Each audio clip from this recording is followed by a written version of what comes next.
Salum Nusantara dari Sabang sampai Merauke, dari Miangas sampai Pulau Rote. Mantaplah iman kita, mantaplah kasih kita, mantaplah pengharapan kita tentunya dalam Yesus Kristus menjadi Tuhan dan Juru Selamat kita dan Juru Selamat dunia. Jangan katakan bahwa Yesus bukan Tuhan, jangan katakan pula bahwa Yesus bukan Juru Selamat.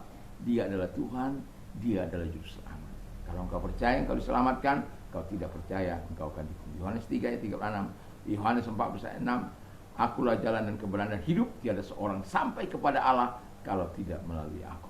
Rasul Petrus mengatakan dalam Kisah Rasul 4 ayat 12, dan keselamatan tidak ada dalam siapapun juga selain di dalam Dia, Yesus. Karena di bawah kolong langit ini tidak ada nama lain yang diberikan kepada manusia, olehnya kita diselamatkan. Yohanes 3 ayat 16 berkata, karena begitu besar kasih Allah akan dunia ini, sehingga Ia mengaruniakan anaknya yang tunggal, supaya setiap orang percaya kepada yang tidak binasa, melainkan beroleh hidup yang kekal. Oi, mantap. Dengan hati percaya engkau dibenarkan, dengan mulut mengaku engkau diselamatkan. Roma 10 ayat 9 dan 10. Kiranya Tuhan memberkati melalui Rasul Petrus, melalui Rasul Paulus. Dia mengatakan demikian. Puji nama Tuhan. Saya akan berdoa. Saya mengucapkan selamat malam bagi kita sebelum kita mendengarkan firman Allah. Mungkin kita sedang rehat di malam ini, tapi doa dan harapan saya, kekuatan Tuhan, kekuatan firman, kekuatan Roh Kudus akan menyertai kita dan kekuatan iman dan kekuatan doa. Mari kita berdoa. Terima kasih Tuhan, kami mau keep clean, tetap kudus di hadapan-Mu. Dalam nama Yesus, haleluya. Amin. Saya akan membacakan Mazmur 19 ayat 9. Dengan apakah seorang muda mempertahankan kelakuannya bersih, dengan menjaganya sesuai dengan firman Allah. Kalau dalam bahasa Inggrisnya katakan, how can a young man keep his way pure by living according to your word. Bagaimanakah seorang mempertahankan kelakuannya bersih, kudus, suci, dengan menjaganya sesuai dengan hidup sesuai dengan firman Allah. Haleluya. Puji nama Tuhan. Dan hidup ini di tengah-tengah dunia ini, kita hampir tidak bisa lagi melihat orang-orang yang bertahan di dalam kekudusan, baik melalui perkataan, baik melalui perbuatan. Ada banyak kali kita terkontaminasi dengan situasi dan kondisi dunia ini. Sementara Alkitab mengatakan, as it is written, be holy, for I am holy. Jadilah kudus, karena aku kudus. Dalam 1 Petrus 1 ayat yang ke-16. Kudus dalam apa? Ayat 15-nya. Kudus dalam segala perilaku, tindak tanduk kita, kehidupan kita. Nah, pemazmur mengatakan, bagaimana aku bisa mempertahankan kehidupanku yang kudus. Makanya keep clean, tetap kudus atau tetap suci, tetap bersih. Ya. Nah, untuk kita bisa hidup suci, nggak ada kekuatan kita itu. Nggak ada kemampuan kita untuk menjaga kita hidup sesuai dengan apa yang diinginkan Tuhan. Tidak ada kemampuan kita di situ. Itu sebabnya kalau orang-orang yang percaya kepada Tuhan, dia dengan jelas mengatakan bahwa Tuhan yang menolong dia, Tuhan yang membantu dia untuk kita percaya. Jadi kita butuh kuasa Allah di dalam diri kita. Jadi kalau kita mau hidup tetap kudus, tetap suci, tetap benar, tetap bersih, sesuai dengan firman Allah, kita butuh kuasa Allah. Dan kuasa Allah itu gak diberikan kepada orang yang hidup dalam dosa. Memang dia datang kepadamu, mengampuni engkau, lalu memberikan kuasanya.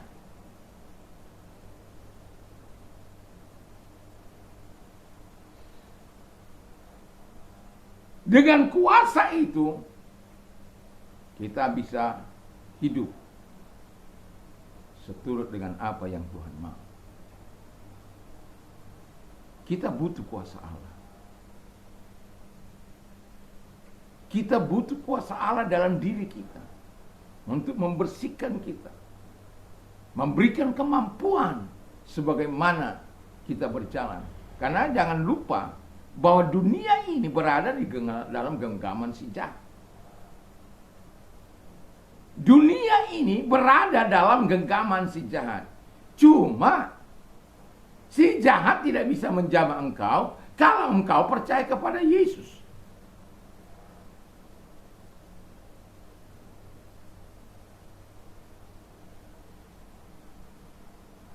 Dunia mencoba untuk meruntuhkan engkau, untuk membuat engkau mengikuti langkah-langkahnya, mengikuti manifestasinya melalui tingkah laku yang tidak sesuai dengan kehendaknya. Tapi kalau kita memiliki kuasa Allah, kita hidup karena percaya, dan kita hidup beriman kepada Allah, dan kuasa iman itu yang diberikan melalui kuasa Allah itu akan menghancurkan. Dan Alkitab mengatakan dengan jelas dalam 1 Yohanes 5 ayat 4 dan 5, iman itu yang mengalahkan. Iman kepada Yesus itu, iman dari Tuhan itu, hingga kita bisa tetap hidup dalam kekudusannya. Yang kedua, kata firman Allah, kita butuh firman Tuhan. Jadi saya tadi katakan kalau di dalam orang yang hidup, kita butuh firman Tuhan. Karena apa? Firman itu akan membersihkan kita, akan menyucikan kita, dan kita hidup seturut dengan firman Allah itu. Jadi apa yang dikatakan oleh firman kita lakukan saja. Karena firman tidak akan pernah membawa kita untuk melakukan kejahatan, untuk melakukan dosa. Firman Allah tidak akan pernah mengajak kita untuk mengerjakan hal-hal yang bertentangan dengan Allah. Tidak akan mungkin itu. Karena firman Allah akan senantiasa menolong kita untuk melakukan sebagaimana yang diharapkan oleh Tuhan. Dari firman Allah yang kita lakukan itu, kita mendapat manfaat, mendapat keteguhan, mendapat kemantapan iman, mendapat keteguhan iman, dan lain sebagainya. Sehingga kita tetap keep clean, tetap hidup kudus di hadapan Dia. Yang terakhir,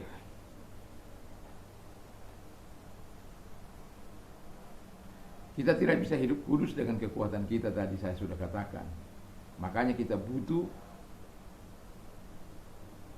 takut akan Tuhan itu ada dalam hidup kita.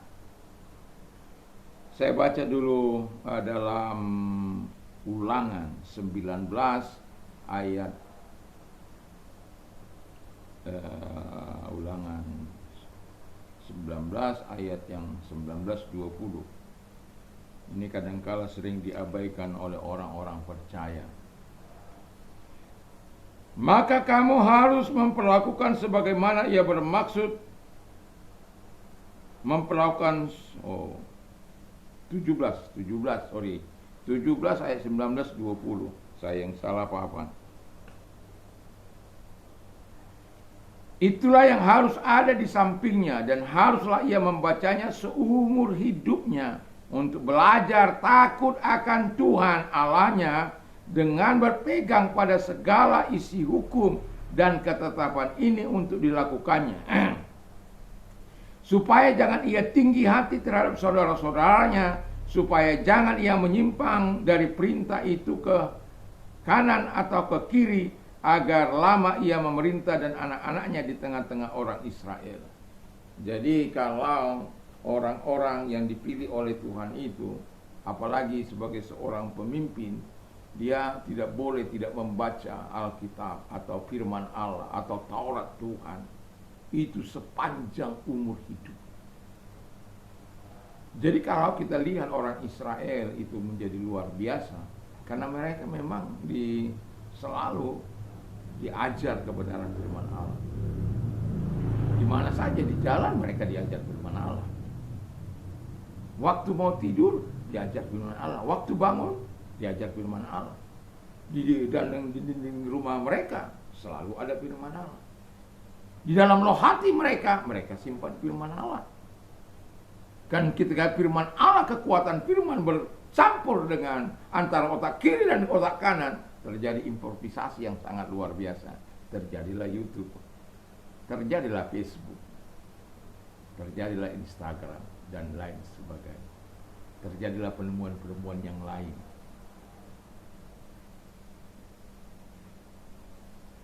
Itu sebabnya pentingnya kita memperkatakan firman Allah itu. Saya sering mengatakan kepada murid-murid saya bahwa kalau engkau mau mendapatkan kemampuan secara khusus, perkatakan firman Allah itu satu-satu. Ingat, ada kekuatan khusus dari Tuhan yang akan Tuhan anugerahkan kepada mereka-mereka. Bahkan aku akan katakan bahwa iman timbul dari pendengaran firman Allah. Jadi baca itu firman Allah, bersuara. Dan Yesus berkata kepada murid-murid, maka dia membuka pemikiran mereka sehingga mereka mengerti kitab suci.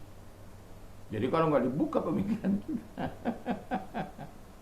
Nah, makanya saya bilang sama murid-murid saya bilang, nah kalau Tuhan sudah membuka, dibukanyalah pikiran si A, sebut salah si A, supaya dia mengerti pelajaran bahasa Inggris, bahasa Jepang, mengerti bahasa yang lain apapun, mengerti matematika, mengerti macam-macam lah itu. Ya. Kalau dia sudah mengerti, dia punya keahlian khusus untuk itu. Dan dia bisa mengembangkan terus. Bukan jadi seorang pemalas. Tapi kalau ada firman Allah dalam hatinya, bukan hanya kekuatan intelektual kita diperkuat, tapi moral kita, disiplin kita. Dan terpujilah Tuhan. Karena apa? Takut akan Tuhan itu membuat kita terhindar dari dosa. Dalam Ulangan 20 ayat 20. Jadi dibuat Tuhan begitu indah. Takut akan Tuhan itu membimbing orang melakukan apa yang dikehendaki. Membuat orang tidak sombong, membuat orang rendah hati, membuat orang tidak menyimpang ke kiri atau ke kanan. Dia berjalan lurus sebagaimana yang diperintahkan oleh firman. Doa dan harapan saya, kita adalah orang-orang yang selalu, orang-orang muda, apalagi ini orang-orang muda, diharapkan menjadi pemimpin bangsa, diharapkan memimpin gereja. Bukan orang muda yang cengeng, bukan orang muda yang tidak bertanggung jawab, tapi orang-orang muda yang betul-betul mendedikasikan hidupnya bagi bangsa, bagi negara, dan bagi agama. Tidak malas belajar. Ini saya mau katakan, ketika engkau memperkatakan firman Allah, apapun yang engkau baca itu menjadi lebih mudah engkau mengerti. Saya yakini itu. Dan itu sebabnya ketika engkau memperkatakan firman Allah dalam hatimu, makanya Pak Mazmur ini bilang bahwa dia telah menyimpan firman Allah dalam hatinya supaya ia jangan berdosa kepada Tuhan. Semoga kita adalah orang-orang yang terus menaruh firman Allah. Dan ingat, ketika kita sebagai orang percaya, baca ini firman Allah ini, ya, baca itu siang dan malam, baca itu, perkatakan itu setiap hari. Pertanyaan saya, apakah kita membaca firman Allah setiap hari? Ada banyak orang tidak pernah membaca firman Allah. Mungkin karena kesibukan, karena tekanan ekonomi dan lain sebagainya. Alkitab sudah berkatakan, cari dahulu kerajaan Allah dan kebenarannya, maka semuanya akan ditambahkan kepadamu. Mengapa banyak orang-orang stres? Karena dia tidak memperoleh kekuatan dari firman, dari Tuhan. Jadi hiduplah sesuai dengan firman itu, supaya engkau mendapatkan yang baik dalam kehidupan. Dan dalam kehidupan kita yang kudus, Tuhan akan mencurahkan segala kemurahannya, kebaikannya. Ketika kita mungkin dalam kesesatan, Tuhan akan menolong. Ketika dalam penderitaan, Tuhan akan lepaskan. Ketika kita dalam kekurangan, Dia akan menyuplai sesuatu yang baik dan indah. Agar apa? kita melihat kebesaran Allah yang senantiasa bekerja dalam hidup kita. Tidak sia-sia kita hidup dalam kekudusannya. Karena yang menjadi pembela pada akhirnya dalam hidup kita, penolong dalam hidup kita adalah Dia sendiri. Kalau Dia sendiri menjadi penolong, terpujilah Dia yang tidak akan membiarkan kita terlantar. Mari kita puji, mari kita berdoa. Terima kasih. Malam ini kami sudah mendengarkan firman Allah. Kiranya Tuhan menolong kami untuk kami keep clean di dalam Engkau. Terima kasih Bapa di surga. Dan kalau ada yang sakit, kami mau perintahkan segala sakit penyakit itu dalam nama Yesus keluar, dan oleh bilu-bilu daripada Tuhan Yesus mereka sembuh. Dan bagi mereka yang mengalami masalah dalam hidup mereka, dan kalau engkau orangnya angkat kedua-dua tangan, mari kita berdoa. Tuhan, tolong lihat tangan-tangan yang diangkat kepadamu. Kami berdoa kiranya Allah menolong mereka di dalam nama Tuhan Yesus Kristus, agar Tuhan senantiasa menyatakan segala kebaikan-Mu, kemurahan-Mu di dalam nama Yesus Kristus. Terima kasih Bapa di surga, dan Kau penolong kami yang sejati dan memberikan solusi pertolongan bagi setiap mereka yang butuh Engkau. Dalam nama Yesus kami berdoa. Haleluya. Amin. Misalnya di malam ini kita mau istirahat, jangan lupa berdoa, membaca firman Allah, dan menyerahkan diri supaya dipsirinya Tuhan ada bersama dengan kita. Mantap, mantap, mantap.